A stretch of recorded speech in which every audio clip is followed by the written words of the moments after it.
par le colonisateur en 1927, restructurée en commune de plein exercice en 1955 et commune à statut particulier à partir de 1993.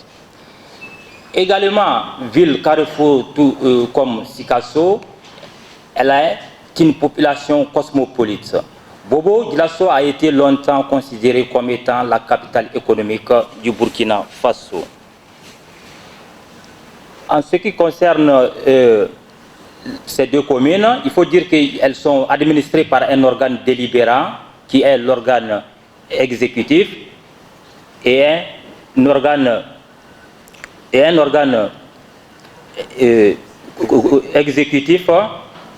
exécutif. En ce qui concerne le conseil communal, c'est le conseil communal qui est considéré comme étant l'organe délibérant.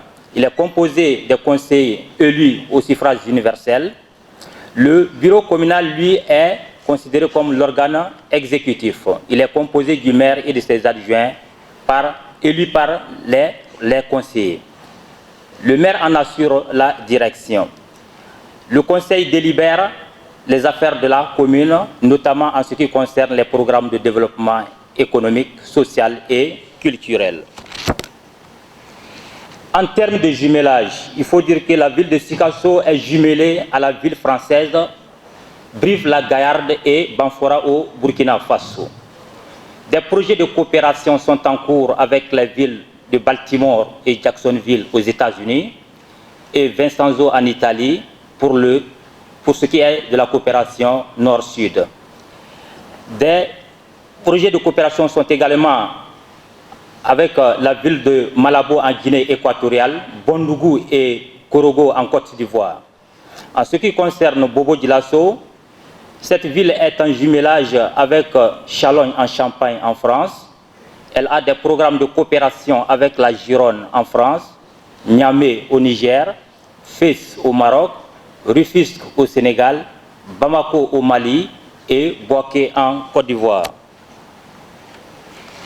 Chacune de ces communes dans chacune de ces communes, le portage institutionnel du jumelage est assuré par un comité de jumelage. Les axes d'intervention dans ces deux communes portent essentiellement sur la santé, l'éducation, la culture, l'économie et les questions institutionnelles. La coopération décentralisée est gérée au niveau de Bobo par la direction de la coopération décentralisée. À Sikasso, cette structure n'est pas encore fonctionnelle. En dernier ressort, on peut dire que le conseil municipal, c'est le conseil municipal qui oriente les activités de coopération jumelage.